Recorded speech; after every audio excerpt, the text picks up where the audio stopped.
দেশে অস্বাভাবিক হারে বাড়ছে শিশুর হৃদরোগ।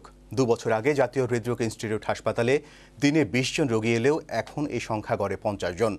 রোগীর ভিড় সামলাতেই অনেকটা হিমশিম খেতে হচ্ছে চিকিৎসকদের। মোহাম্মদ হেমায়েতের ক্যামেরায় শিশুদের হৃদরোগ নিয়ে শেখ নজরুল ইসলামের ৩ পর্বের রিপোর্টের আজ প্রথম পর্ব।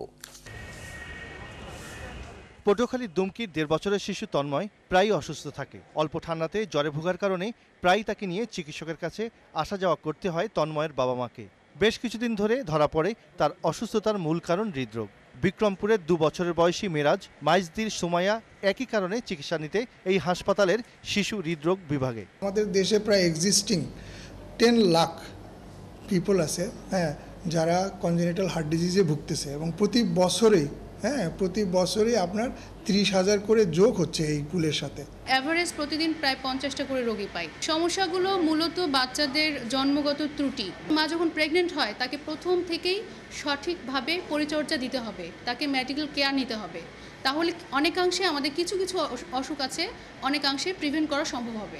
শিশু রোগের সেবা দিতে অনেকটা হিমশিম খেতে হচ্ছে চিকিৎসকদের। তারা মনে করেন মূলত ৩টি কারণে এই রোগে শিশুরা আক্রান্ত হচ্ছে। যে র্যাশ হয়, লাল লাল ঘামাচির মতো র্যাশ হয়, এই ধরনের সমস্যা যদি হয় তো বাচ্চার শরীরে ওই কনজেনিটালি একটা ইনফেকশন হয়ে যায়। সেই ইনফেকশনটা হচ্ছে বাচ্চার বুকে এফেক্ট করতে পারে, হার্টে এফেক্ট করতে পারে। ভালভের সমস্যা হয়ে যাওয়ার পর আমাদের এখানে আসতেছে। তার আগে যদি আমরা ডায়াগনোস করতে পারতাম তাহলে হয়তো ভালভ পর্যন্ত ধরতো না আর কি। হাসপাতালগুলোতে শিশুদের নিয়ে আসা বাবা মা এবং অভিভাবকরা বলছেন অনেক জায়গা ঘুরেই তারপর তারা সন্তানের অসুস্থতা সম্পর্কে আসল তথ্য পাচ্ছেন। শিশুদের হৃদরোগের লক্ষণ ও এ বিষয়ে সতর্কতা নিয়ে প্রচারণা থাকলে তারা আগেই সচেতন হতে পারতেন।